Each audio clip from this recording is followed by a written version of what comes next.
I want you to imagine for a moment that you're in a situation where you've got a future event coming, where there's two possible outcomes. And out of those two outcomes, the results that you're going to create are based on the power that you give to them. Now, one of these situations can cause pain, can cause anxiety, can cause bad things in your life. One of them creates opportunity, creates happiness, creates fulfillment. Which one are you going to give the power to?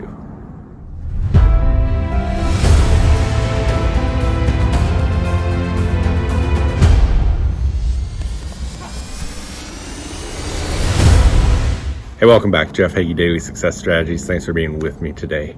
So I talked in the introduction about two different situations that you can give power to, and one is going to cause pain and anxiety and bad things in your life, or the other one can cause happiness, can cause power, can cause opportunity. Which one would you give power to? Well, it's easy to say that you'd give it to the second one because you want the happiness, you want the power, you want all of those things. But is that what you're really doing? Because when we look at fear and faith, they're both things in the future that haven't happened. And the one that we feed, the one that we give power to, is the one that occupies us the most. We have so many things in us that we're fearful of that continue to grow, continue to cause the pain and anxiety within us because we're given power to something in the future that hasn't happened and may never happen. And so we've got to learn how to channel that energy and don't give the power to that event that hasn't happened that's going to cause pain and anxiety to us now. Now, I understand that's easy to say. That's easy to talk about. It's easy to say, it's in the future. It hasn't happened. Don't give it power. Just think positive thoughts and everything's going to be great. I know that's not reality. But the more we're aware of it, the more we can realize that the fears that we have haven't happened. The fears that we have are things that we're given power to that are in the future. We can control those a little bit more. But I want to share a few things that I hope can help you at least create a path to overcome some of your fears and anxieties. Because whether it's in business, whether it's in athletics, whether it's in anything we're doing in life, we have different fears and things that we need to deal with. And so what are some of the things that we want to do to help overcome these fears? Well, there's a few things that I wanted to talk about. One is deciding. I've talked in other episodes about the word decide. The word decide comes from the root of the word decide comes from to cut off. It means that you're cutting off all other options. When you decide you're going to overcome your fears, you're cutting off all your other options and you're going to be able to overcome those and be able to work with those. So I want you to use that and be able to put these other two things into place to help you to overcome that. So the first thing is confidence. And over the last few weeks, I've talked a lot about it because this is something we talk about in the Confident Athlete group coaching calls a lot. And so I've talked a lot usually on Tuesdays about that because I talk about the different things we talk in that call. So when it comes to confidence, as we build our confidence, it helps us to more easily overcome our fears. If you've got a fear of sales calls, as you build your confidence in being better at sales calls, that fear is going to diminish and you're going to be able to overcome it. But we look at confidence and what are some of the key factors that we need to focus on to work on building our confidence. The first one, and go back to previous episodes and you can learn more about these things, but the first one is our self-talk. Self-talk is a huge factor in our confidence. So we've got to be aware of our self-talk, and I've got lots and lots of episodes on self-talk. Second one is our body language. Our body language has a huge impact on our self-confidence. The next one is visualization. See it to be it. We've got to be able to visualize ourselves doing the thing that we're fearful of. Visualize ourselves doing it excellently. So self-talk, body language, and visualization. And the next one is one I believe it was yesterday I talked about it in the Daily Success Strategies episode, was preparation. If we're prepared, whatever it is we're doing, If we're prepared, we'll have more confidence, we'll have less fear. If we're talking sales calls, what's your preparation? What are the things that you're doing to prepare for that sales call? If you go into it unprepared, there's no way that you're going to have confidence. If you go into it prepared, feeling confident about everything you need to say and how you need to say it, you have much more confidence. So when we look at this, I talked in the beginning about faith and fear. Faith and fear cannot coexist together. So we've got to do the things that are going to build our faith, and so we can believe in ourselves, because they're both things in the future that haven't happened. But if we've got the faith that we can do it, it's a much different story. So as we build that confidence, we're going to have more faith in what we're able to do. Now, the next part is courage, because courage plays a big role in taking the step. I talk about my mindset questions, and every day asking yourself, what am I going to do today that I can step outside my comfort zone? And the reason for that is, as we step out of our comfort zone and get used to a certain thing, the next time we do it, we have less fear about it. We're more comfortable about it. We've got more confidence.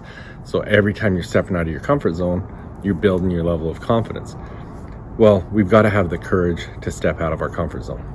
I talked in, I don't know how long ago, an episode about when I was young, high schooler, I was rodeoing. I was a calf roper. My older brother was a steer wrestler. I wanted to be a steer wrestler. And so I really thought about it and thought, how can I get myself to do that? Get on a horse that's running 30, 40 miles an hour, jumping off onto the horns of an animal and wrestling them to the ground. I've got to get Todd to teach me. And so what I did is I called Todd one time and I said, I'd really like you to teach me how to steer wrestle. And he said, yeah, okay, we'll do that. He says, next time we're going to be practicing, I'll let you know and you can come watch and whatever. And I said, actually, I need you to teach me by Friday because I entered a rodeo. And he says, well, I guess we've got to practice sooner then.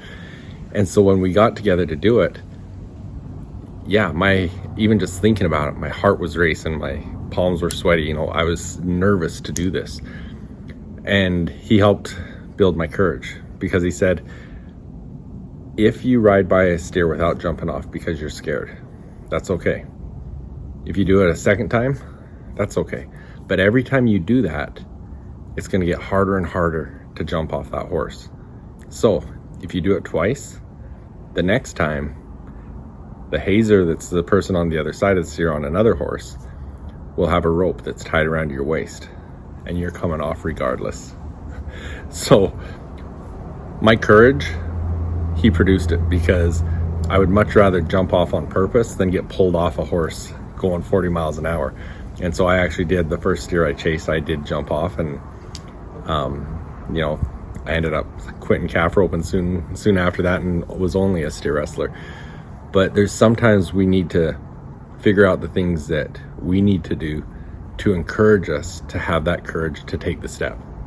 Because so many times we have to build up this courage and we realize it's not that big of a deal. It's not as big of a deal as we had made it out to be in our minds. How many times have you been fearful of something that never happened?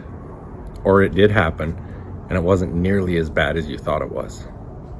So those are some of the things I want you to be working on to overcome your fears right now. You've got to have the decision that you're going to do it.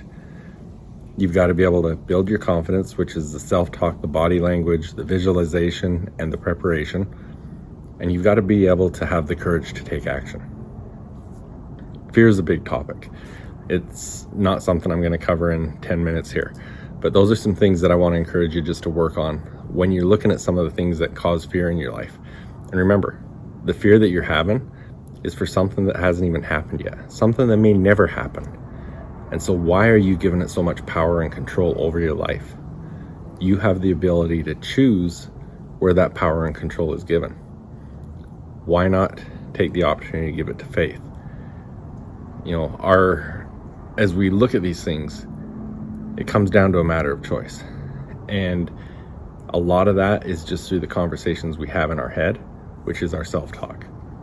And so when we start having those conversations, I've talked about it before, interrupt that pattern, stop that self-talk, and change the conversation. Change the habitual questions you're always asking yourself. Work on that. It's not going to happen overnight, but work on that and see what that does. Love to hear your thoughts on this. Love to hear if these are things that can help you move beyond some of the fears you're facing right now. But again, if you know what, I'm not going to go into it right now, but a book that I would love you to get, I'll put the link in the show notes, is called The Aladdin Factor by Jack Canfield and Mark Victor Hansen. And it is a book that I used a lot doing cold calls, going door to door when I started my manufacturing company, because it gave me some different things that I was able to use, that when fear was overwhelming me, I thought of these scenarios and it allowed me to step out of the box and go do those things. So I'll put that in the show notes. You can find that link in there. Great book. Definitely encourage you to get it. But thanks for being with me, and I will be back tomorrow. Hey, athletes and parents of athletes. So much time, money, and effort is put into the physical aspect of your sport to become the best you can be. But the mental game, it's often neglected, and it's just as important as the physical game. In fact, it's usually the differentiator between the good and the great athletes. Come and join me in the Confident Athlete program, where you'll learn to control your confidence, develop a powerful mindset, and unlock your full potential. Go to jeffheggie.com/confidentathlete to find out more. I look forward to seeing you there. Hey, some of you may know this, but in addition to my coaching, I've recently joined Geneva Financial Home Loans, a mortgage lender headquartered in Chandler, Arizona, as a mortgage loan originator. I've always had a passion for serving others, and now I'm proud to also be a part of Home Loans Powered by Humans. If you're in the state of Arizona and looking to take the next step in your journey, contact me at 801-830-3858 to start the conversation. NMLS number 42056, BK number 0910215, Equal Opportunity Lender.